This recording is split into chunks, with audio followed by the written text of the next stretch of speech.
Yes, let's liberate feminine pleasure. Mainstream porn is not pleasurable for women. Hold on, that's not the way you do it? It's no. Women are far more sexual than men if they know and understand their bodies and are able to access their pleasure. It's totally life-changing. Welcome to the Vibrant Couple. I have invited Ashley Jones today. She is a feminine embodiment expert to talk about liberating feminine pleasure. Welcome, Ashley. Please say more about what you do. Thank you so much for having me. Yes, I'm Ashley Jones, and I do a lot of embodiment work with women because I think it's incredibly important that women understand their bodies, their pleasure, and really have a new relationship with these parts of themselves that get really lost in life, and it creates a real disconnect within themselves and within their couples. Is pleasure the main focus? Is that the main linchpin that enables women to be more empowered? Please say more. I mean, there's so many layers to it, but I think pleasure is at the pinpoint focus of where things go awry. I think there's such a lack of pleasure that women are experiencing, and if we don't have that pleasure, if we're not feeling that if we're not having that kind of experience, then we're going to lose our desire and our want for this very vital and important part of ourselves and our relationships. And that has a massive impact. So pleasure is at the forefront of where we can change and how we can liberate and access more pleasure really is imperative because that enables us to have a more healthy relationship mentally, physically, emotionally with ourselves and our partners. Without pleasure, we're in a deficiency. And this is what most women are experiencing. I'm seeing couples who had a period, often is the honeymoon phase, in which there was lots of pleasure, good sex, and it may sometimes, last longer, and then something happens, and then they lose it, and then many years happen, resentment builds up, and they says, what happened? And so is that simply the loss of pleasure for the woman that somehow creates all that? That's a big component of it. So that is such a common scenario. And part of the main reason why this happens is that we get into habitual patterns. And typically, not always, but typically, men get very habitual in what they do. They're like, this is what's working, so we're going to keep doing this. And the feminine women are much more, we change all the time. We're much more flexible. We need shifts. We need exploration. We need change. Our bodies just in a month, just in a week, in a day, every day, they're different. They move and change with the cycles that we experience. So being habitual in our sexual exchanges is going to really dampen pleasure, connection, and what the woman's able to experience. And so that's often where they just kind of reach this kind of plateau. And then it doesn't shift, it doesn't evolve, it doesn't change. And then there's often a lot of layers outside of the bedroom that affect that shift and that change, where she loses or they lose interest in this important part of their lives together. So we need to evolve, we need to grow, we need to change. And our sexuality is a massive part of where we need to shift and grow and learn. And people think, oh, we know what to do, this is what you do, and that's it. And then they don't know that there's so much more to it. And women often don't know how to communicate about it. Men don't know how to communicate about it. It's tender, it's vulnerable. Yet, when we learn how to talk about this, when we learn to understand what we want and need, and to meet each other in this way, there's so much beauty and depth available. So it's really kind of needing those edges to get through it. So how much of that is the woman herself knowing her pleasure, knowing her intimacy, knowing her sexuality, and then bringing that to her couple? It is a huge, huge, huge component. it's both, right? We both need to understand our bodies. We both need to understand what our pleasure is, and deeper than just the surface level of pleasure. But most women really don't understand their bodies, don't understand their pleasure, have never experienced the full scope of what their bodies can experience. And so without pleasure, without that connection, they're going to lose interest. The body's going to be no, it's going to shut down. And then why this happens, why don't women understand their bodies? Why do they have this disconnect? There's so many components to this. One, how they were raised. What were they told about their bodies? What are these imprints that, have a detriment in their experience? Most women are taught that their bodies are shameful and wrong and sinful. Most women are taught. Then we have this cultural aspect of having to kind of live up to these cultural beauty standards, and so a lot of women feel insecure in their bodies. These are just like two of the components. Then you add any trauma to that, which most women have experienced some form of sexual trauma in their lives, whether it's a little t trauma or a big T trauma that hasn't really been addressed. And this gets stored and held in the body, so they're not able to access pleasure. Most women feel numb, and this has many reasons why. Then you have childbirth and pregnancy, menopause. You have all these changing tides of a woman's experience. And with these changing tides, her body and her pleasure changes, and no guidance to understand this about ourselves. So it's like walking into a dark room and not knowing where to search for most women, and so they just give up. One thing I've noticed, and I hope I won't look like a reactive misogynist or something like that, it seems also that most women have not experienced positive woman support. What I'm seeing is a lot of women somehow complaining with each other, bashing men, but I'm not seeing many women getting together to support and empower each other. Oh my gosh, it is such an amazing aspect when women can do that. Because Okay, I don't feel too bad yet.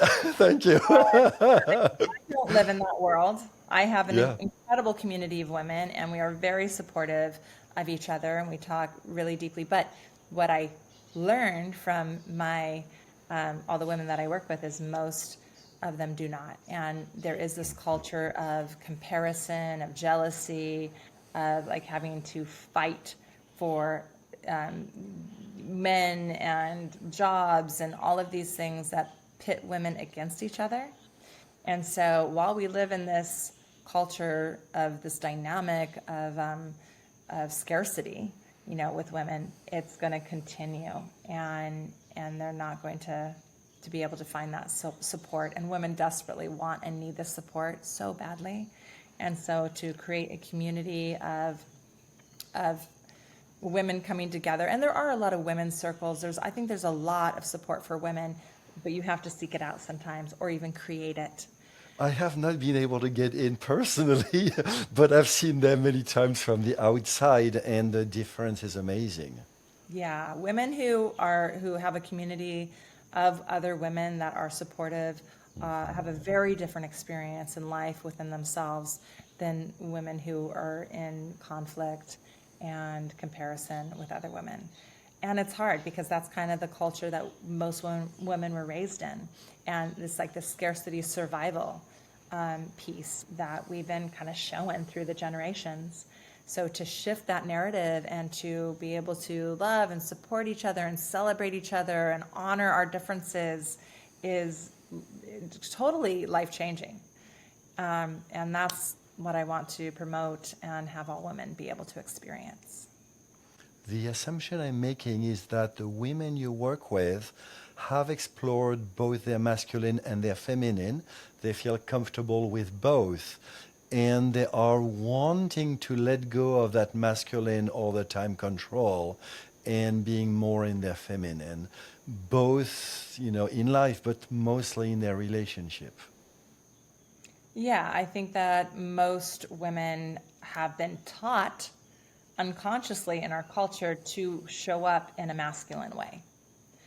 And they're wanting, and they feel lost and confused, like a part of them is missing. So most women come to me with that. I don't know, I want to connect to my feminine, but I don't know how. And they have so much on their plates. I mean, what women deal with, and men too, in their own ways, what we deal with every day as mothers, as wives, as businesswomen, as all the things, it's overwhelming. We're not living in tribes. We don't have a support system, most of us. We're alone doing all of it, and it's too much. It's overwhelming. And so there is a deep aspect of women wanting to be able to embrace their feminine in an empowered way. I mean, we've been told that the feminine is weak, we're pussies, we're like whatever these narratives as, we're emotional, we're crazy, we're out of control, like all of these things. So it hasn't been something that women have wanted to embrace. Because it was negative. It had a negative, being feminine had a negative connotation. But the power and the true essence of an integrated feminine is incredibly powerful and incredibly important for this world, for our relationships and for the world. Like, we need this aspect of ourselves, and I think that we're really seeing this now. And even men are learning how to embrace their feminine nature as well, and be able to be more in touch with their emotions and their partner's emotions and meet them in this deeper way. I see so many more men doing this, and women are this way as well. How do I embrace my feminine? I'm so in my masculine doing.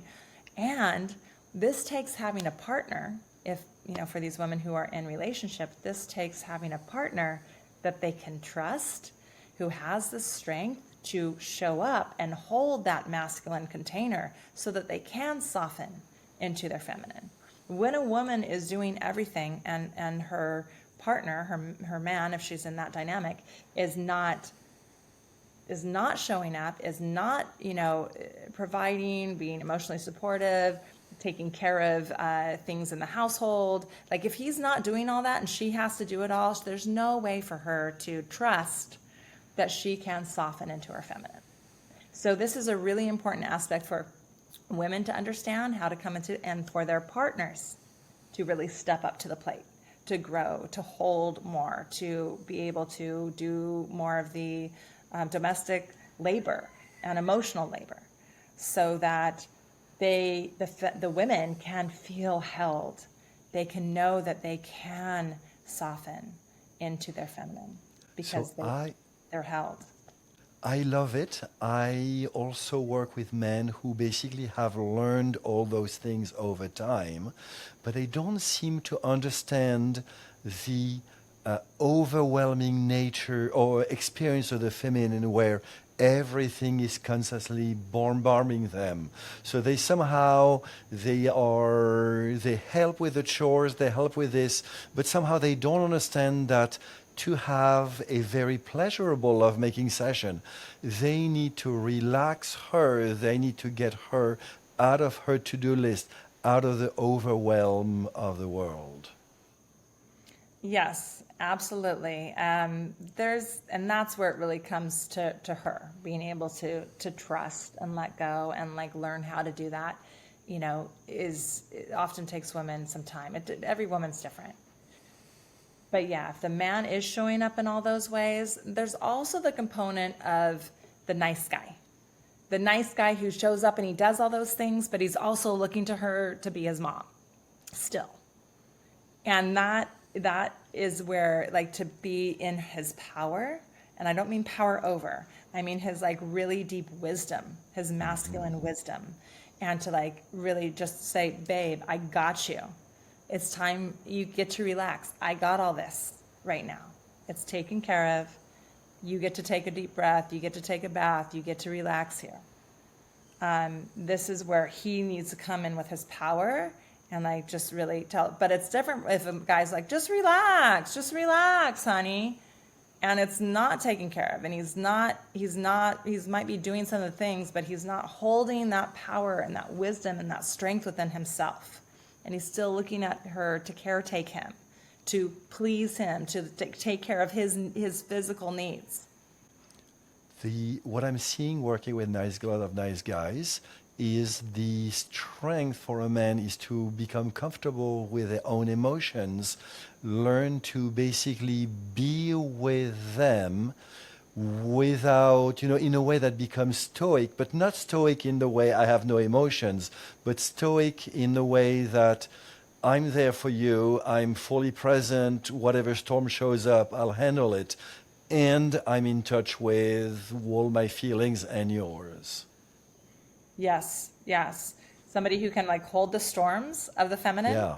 can allow her to feel her grief, her anger, her frustration, not in an abusive way, but just to allow her to feel that and not try to fix it, and to just hold presence with it and to acknowledge it. I see that you're feeling this way. I get it. I understand. I'm here. I'm here. I'm not going anywhere. I'm not going to try to fix you. I'm not going to try to, what do you need? How can I support you is a great question.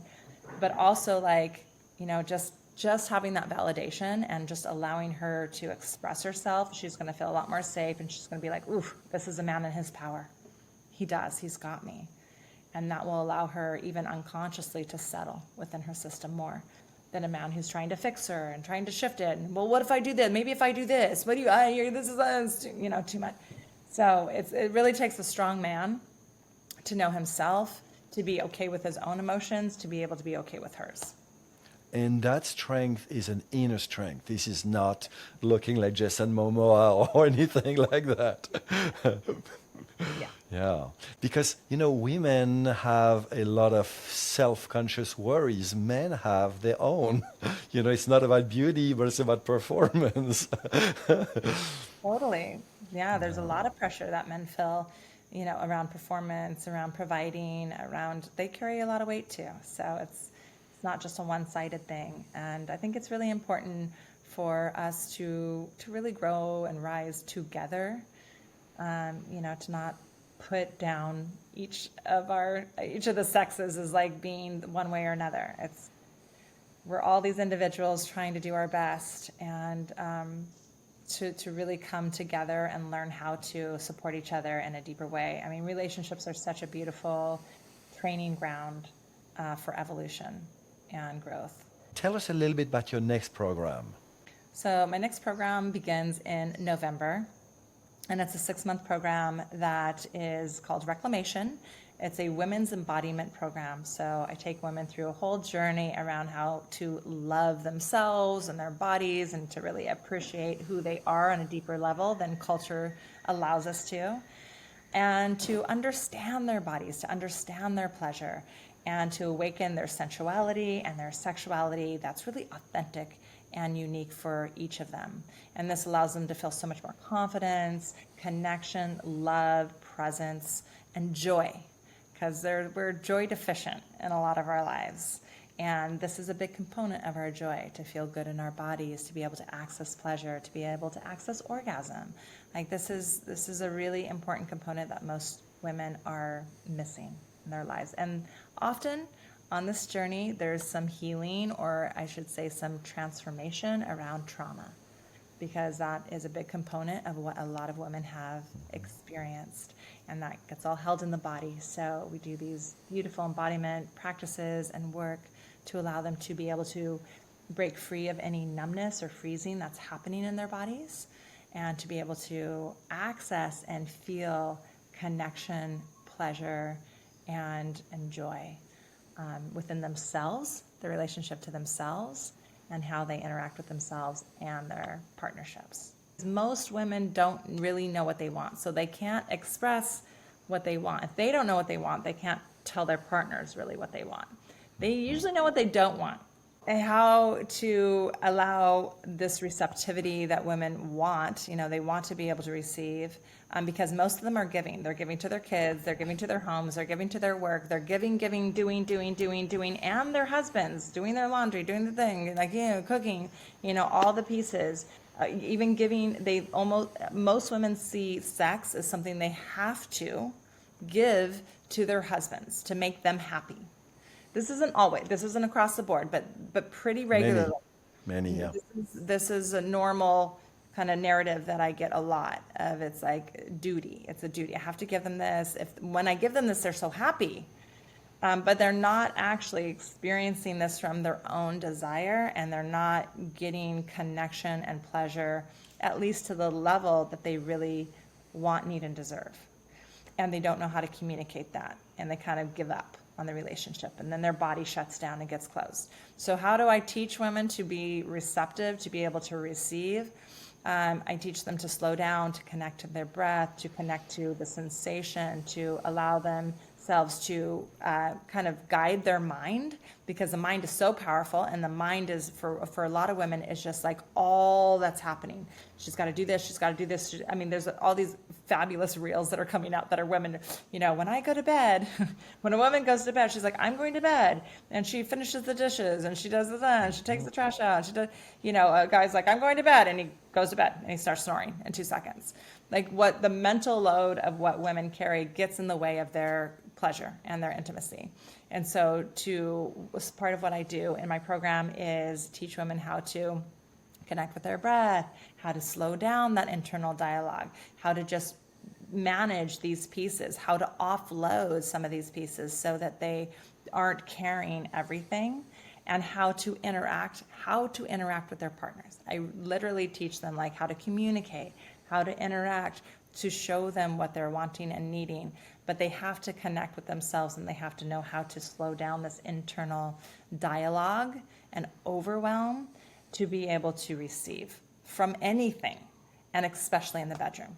One of the exercises I teach the couples I work with, and I would love to get your input, because I have the sense that some of it is my masculine jaded perspective that I'm putting a spin on, that I'm putting on it. I'm inviting couples to have non-sexual genital touch. And typically it is for the man to invite his woman that she touches his genitals for a predetermined period of time. It could be 5 seconds at the beginning, but basically as they practice, it can be longer and longer. And with a very strict rule that there will be no sex for at least, 10 minutes, an hour, a day, whatever it is. And as a way to basically diffuse the woman's worry that when she touches him, basically it's going to lead to sex. Yeah.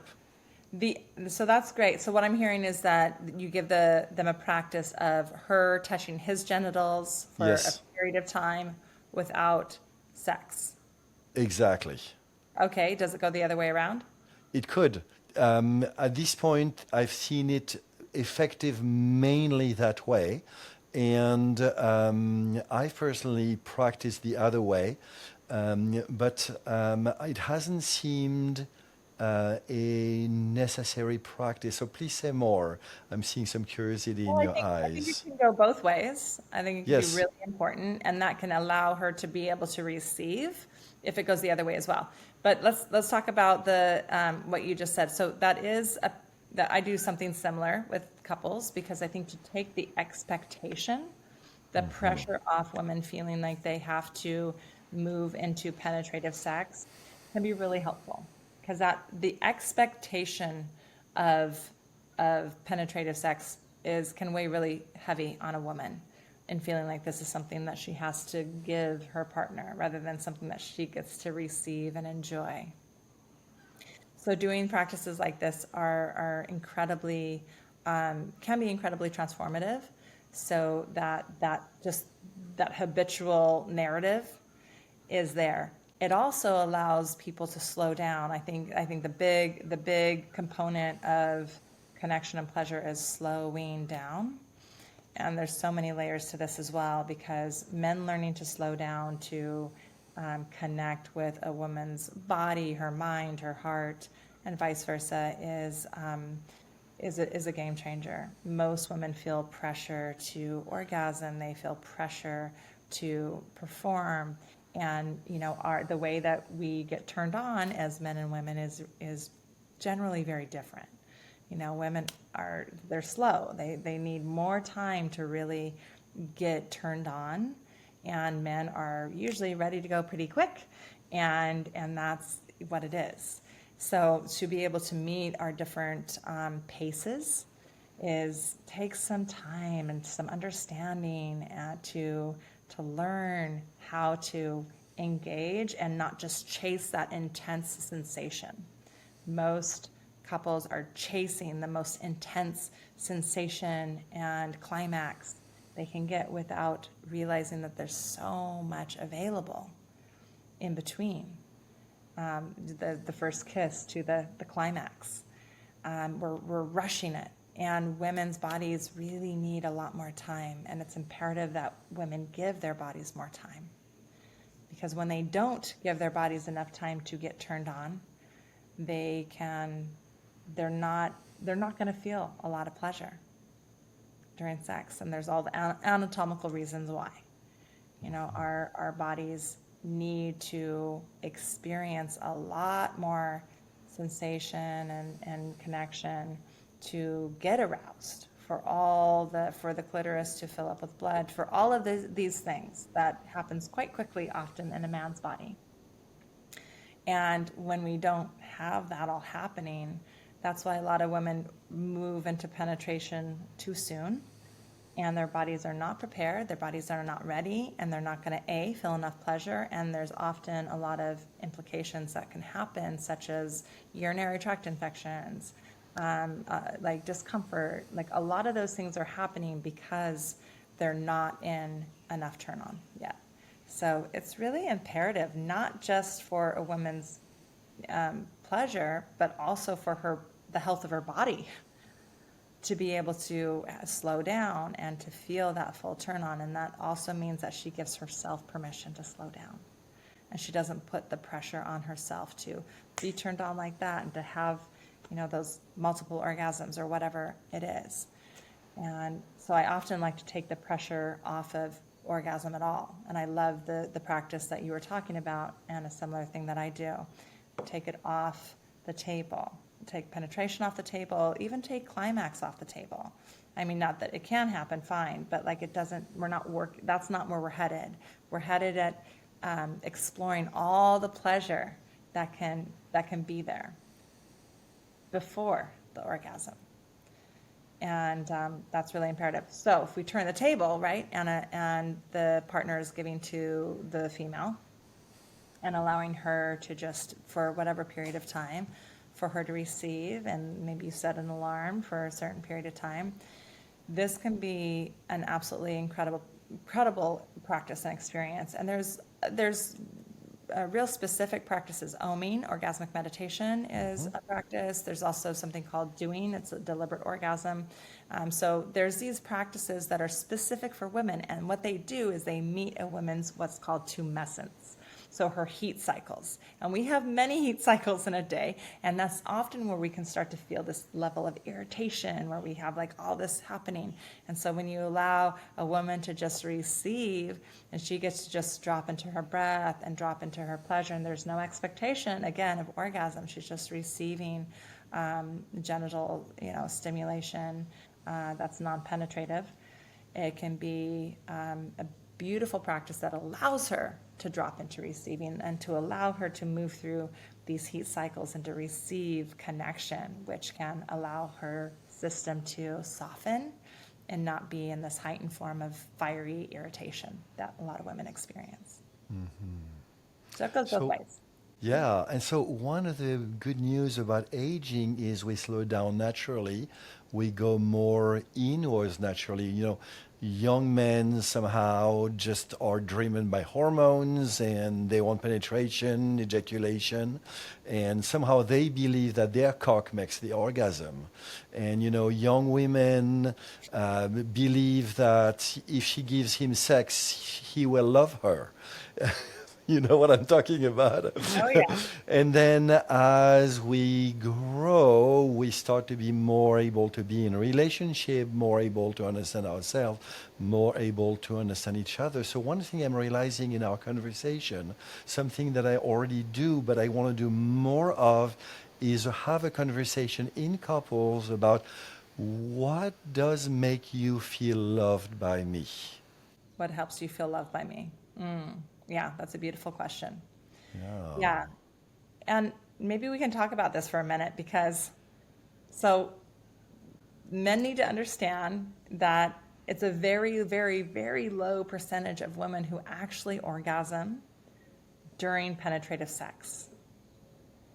How a woman accesses her pleasure and her orgasm, a penis usually doesn't touch.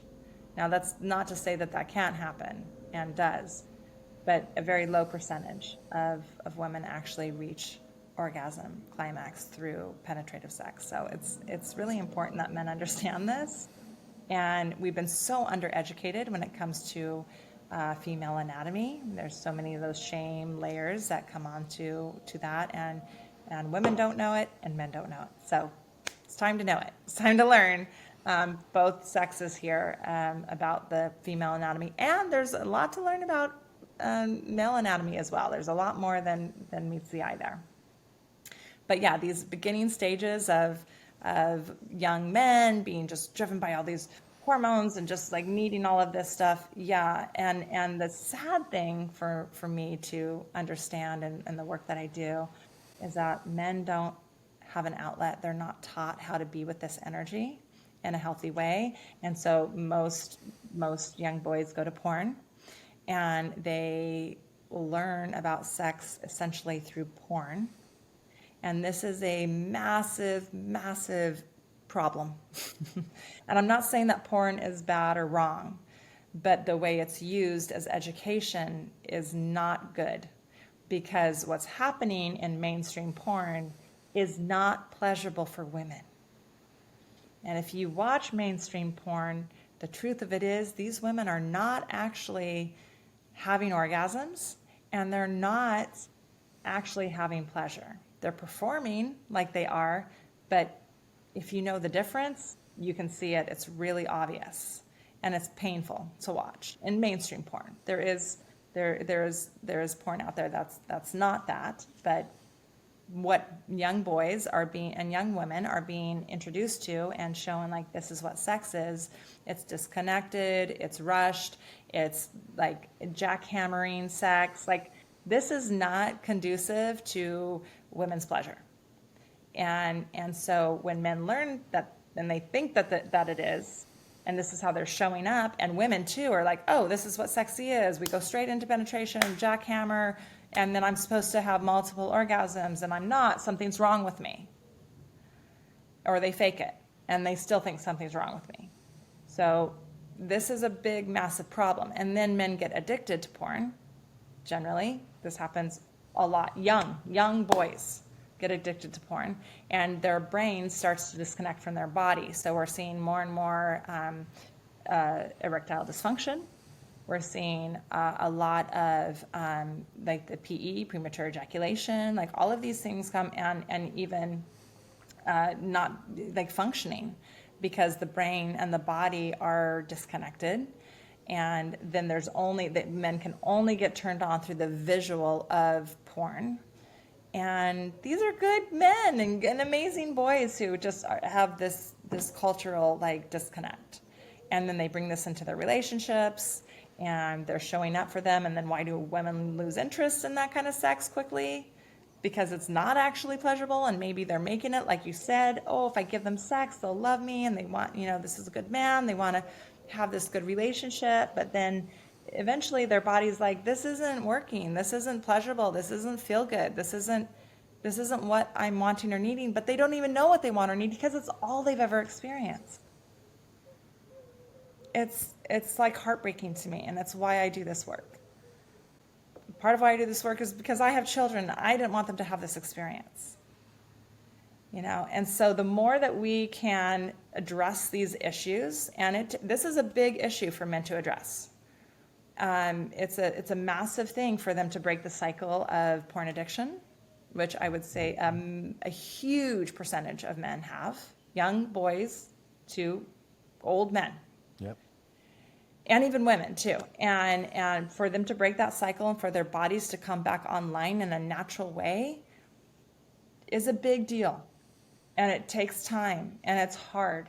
It's a hard process for men. because they will often lose their erection and they won't know how to gain that back, and they'll think that it's something's wrong with them. But it takes time for the brain and the body to reprogram itself. So I would love to piggyback on that piece. Is men, of course, are very self-conscious, the way women are. I work with men who lose their erectability. I'm not sure if you say that. Some of it is the years, some of it is stopping porn. A number of different things. And what I'm hearing from men is, although it is not fully blatant, but they have the impression they are shamed by their woman to basically not have an erection anymore. And so how can we change that? Because I'm pretty sure men are not making it up, although they are, interpreting that from their own lens. How can we change that? So this is a big issue for women to understand too. Like, we need to learn about ourselves and we need to learn about each other. So a lot of women put the fact that their men's get erect as their attraction to them. So if they don't get erect, they take it personally. Oh, they don't want me. Something's wrong with me, something's wrong with them.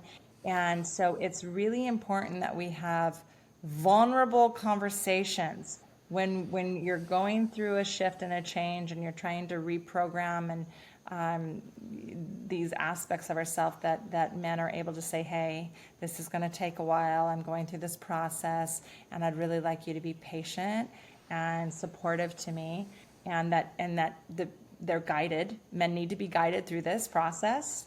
I highly recommend men being guided through this process by other men in this who work in this realm. Yep. And that they communicate to their wives or partners what the experience might be, that they might be losing their erections, they might have a hard time as their body's reprogramming, and then you find creative ways to connect and to move through the emotional component of what comes up.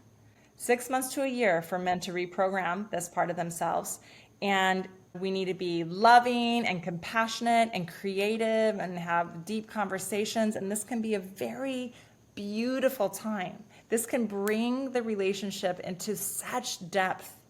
Or if we are running these programs of like, I'm not wanted, you're useless, whatever these things are that we go, that we can say and feel, and we don't have guidance and support around it, it can be detrimental and it can tear the couple apart. It absolutely is important for men to go through this, and I praise the men who do incredibly.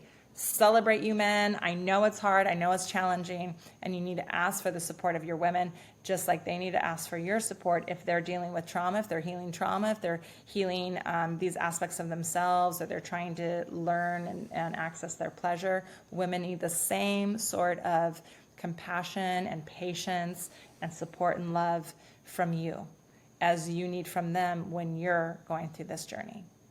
So basically, it's about relationship.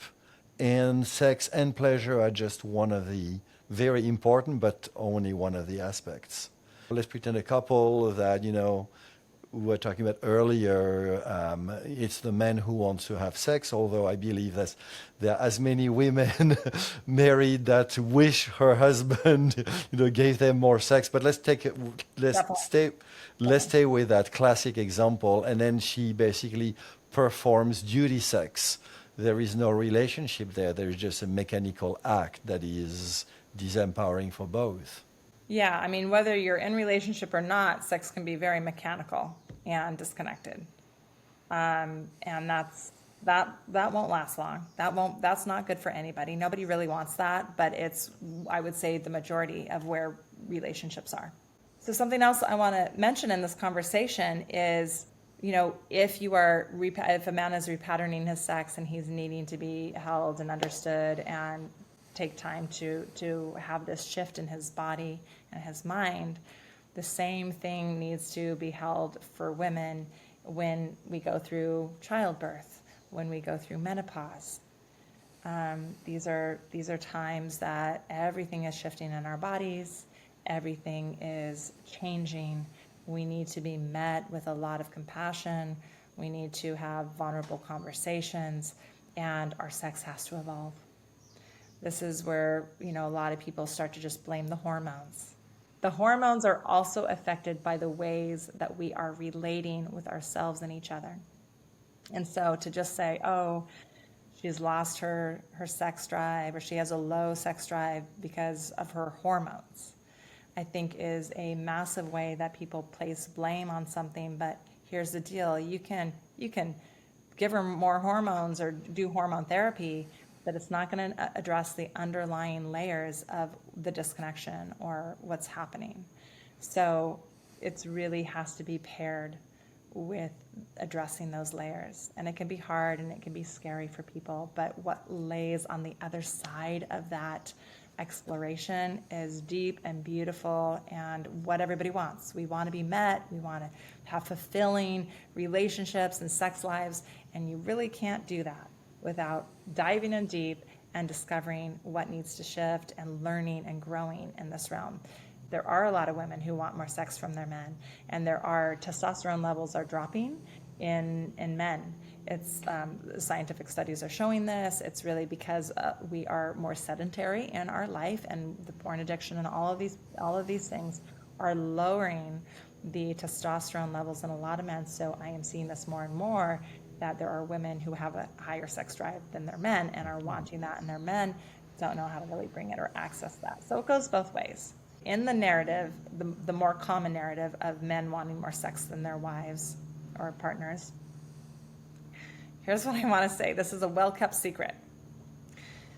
Women are far more sexual than men if they know and understand their bodies and are able to access their pleasure.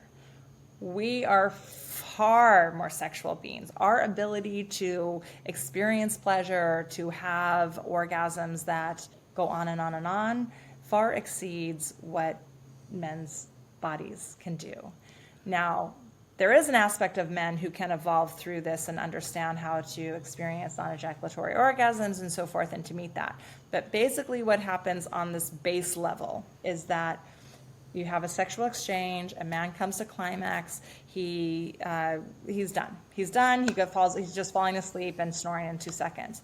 One orgasm for a woman, she's just starting to build her energy. 2 orgasms, she's starting 3. So her energy expands as she orgasms. Most men, they're depleted, they're done.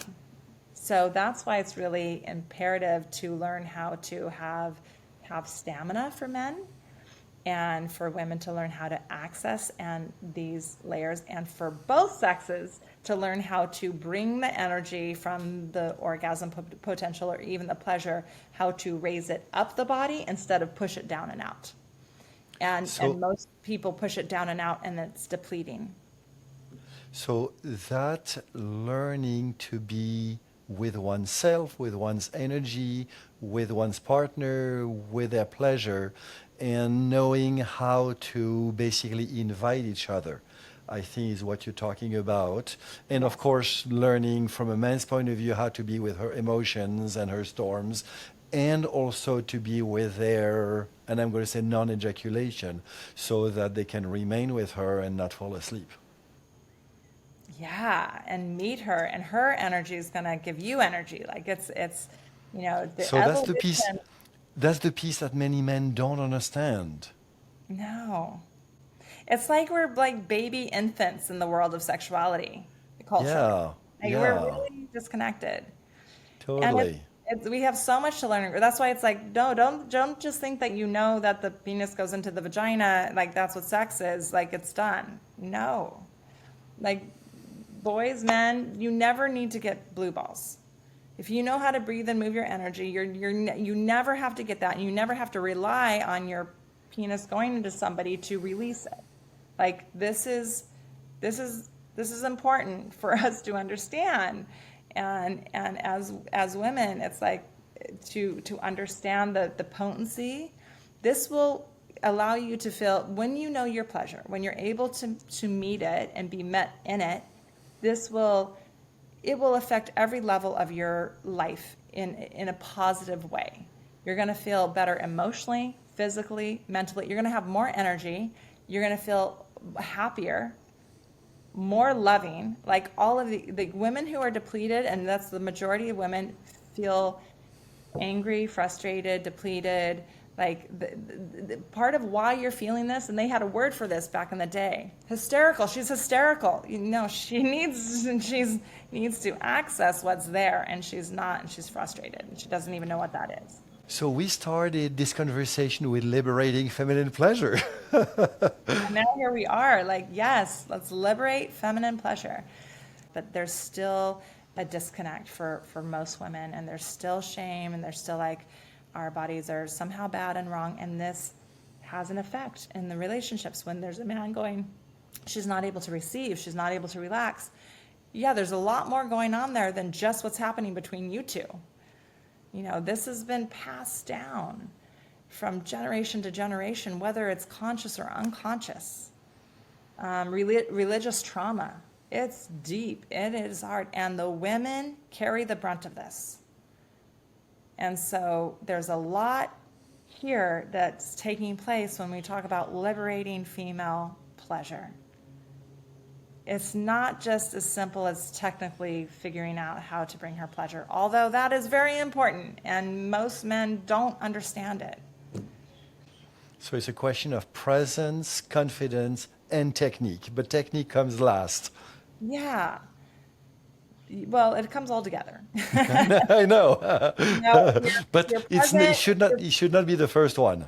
yes, no, it comes all together, and it's ever evolving and growing. It's always changing and shifting. So being able to meet your partner emotionally and meet yourself emotionally, to be fully present with what's happening, and to have the technical skill of how to connect with each other's bodies, and you know, energetically, emotionally, physically, it's all important.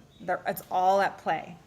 The pressure that we put on ourselves as mothers is a really big one. A lot of women can't access. They're like, a mother means that I'm not sexual, and we put this cultural narrative of like, Yeah. you have sex to have a child, like that's so important. But once you're a mother, you're supposed to not be sexual anymore.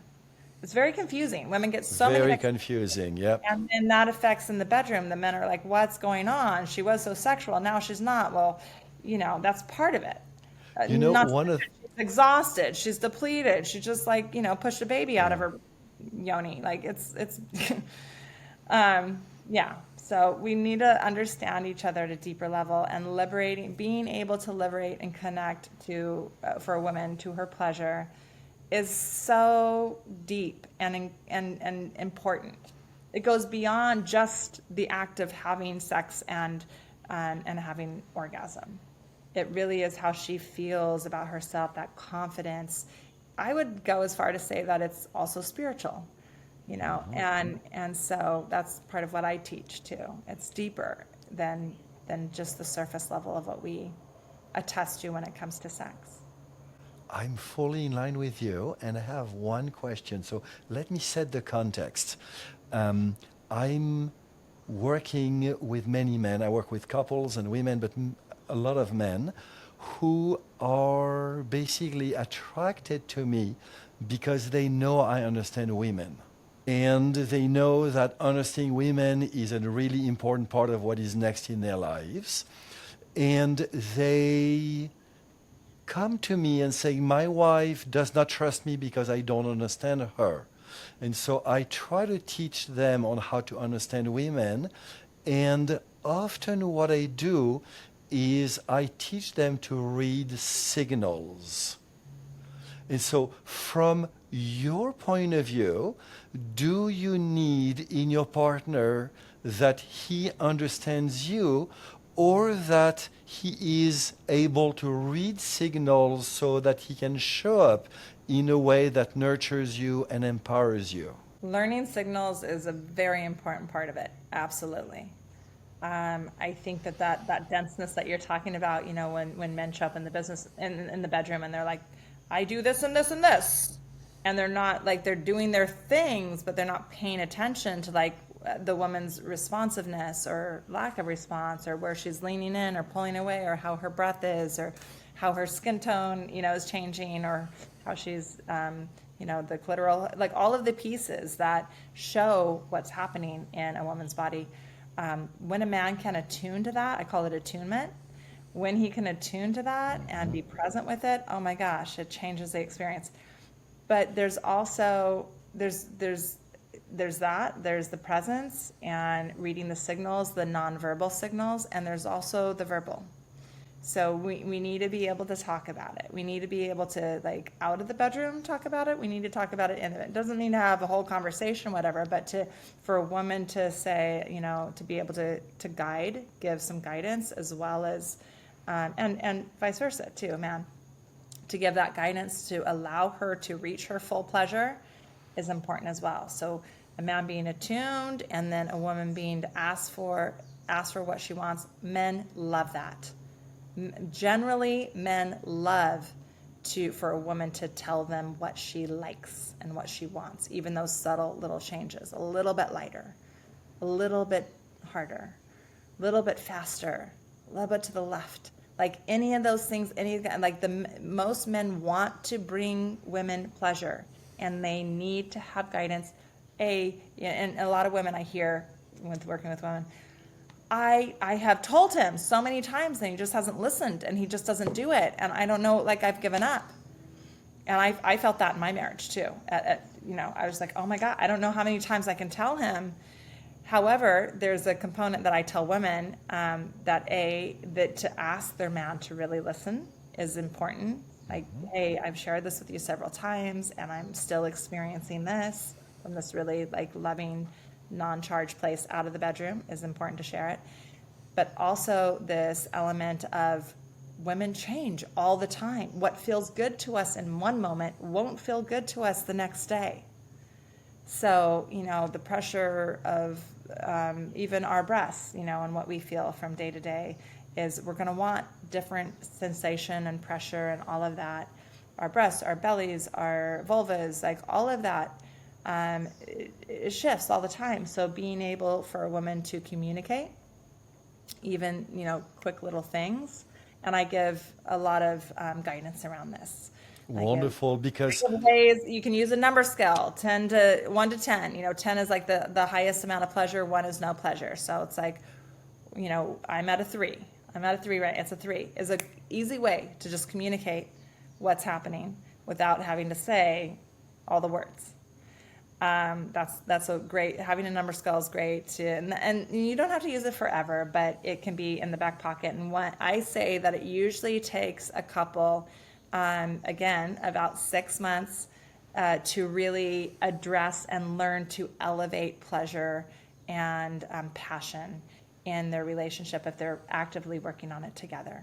To take it from kind of a plateau or someplace 6 months to a year to really learn. And it's going to be awkward, and it's going to be hard, and it can be frustrating because women's like, we've been together for all this time, why can't he know me and read me? And it's like, yeah, have you really communicated all the time? Do you really know what you want? Are you showing him? Can you be patient with each other? Can you really? So there's moments that are awkward, and you have to be able to be awkward to learn something new. You don't just hop on a bike for the first time and like ride it beautifully. We wobble, we have to have people there guiding us, I love this because great sex is not about great pleasure all the time. It's about connection. It's about all these awkward moments that we transformed into reconnection. It's about moments in which the intimacy is waning and we find ways to bring it back to the table. Yeah. And activating a woman's pleasure also can go along with unleashing her, like letting her wildness come out. And I feel like most women are so trapped in the good woman, scenario that they don't know how to let themselves be free and be playful and be erotic and also be tender and sensual. And the range that the feminine has is huge.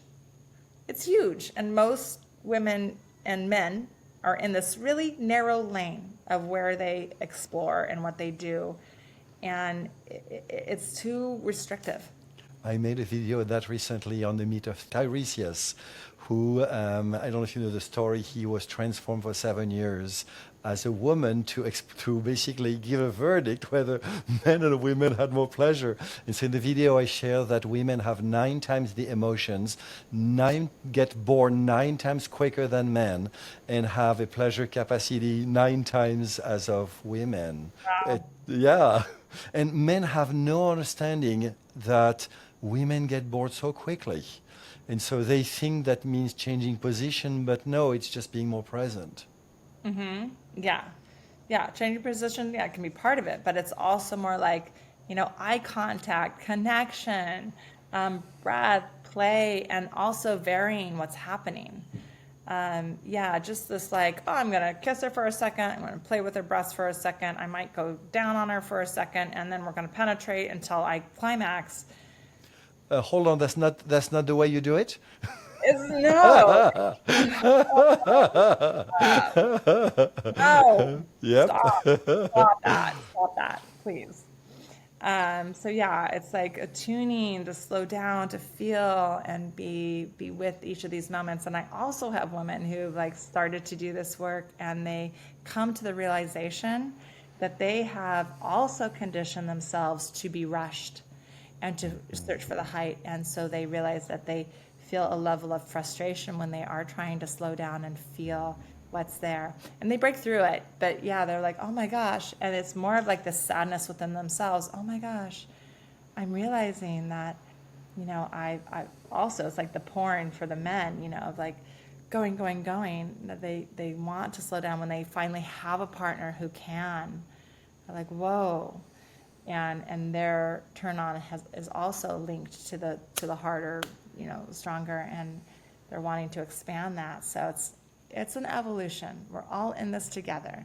But having a woman be able to liberate her pleasure is a magnificent journey I that agree. serves everyone.